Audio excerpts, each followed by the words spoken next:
Only 10 lakhs ఇచ్చారండి. Discharge కూడా సరిపోవట్లేదు.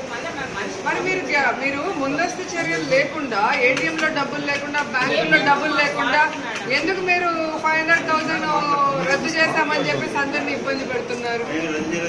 వాళ్ళు చేసిన మిమ్మల్ని కదా అడుగుతారు. ఇప్పుడు లేడీస్ లతో మాట్లాడుతారు, క్యూలో లేడీస్ ఏం మాట్లాడుతున్నారు, మార్నింగ్ నుంచి ఈవినింగ్ వరకు నించుంటే కూడా వాళ్ళు ఒక్కొక్కరిని పిలుస్తున్నారు. అందరికి వచ్చే లోపల క్లోజ్ చేసి వెళ్ళిపోతున్నారు. నిన్నంతా క్యూలో ఉన్నాం, మళ్ళీ ఈ రోజు అంతా క్యూలో ఉన్నాం అంటున్నారు.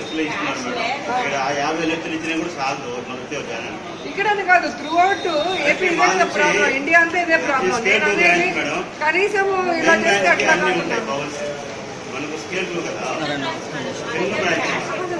ఎక్స్చేంజ్ ఎందుకు లేదు అంటున్నాను.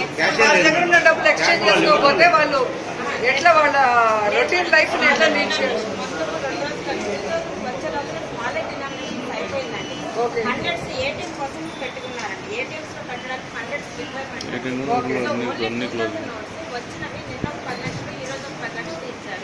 నిన్నంతా మాకు తెలియక నాకు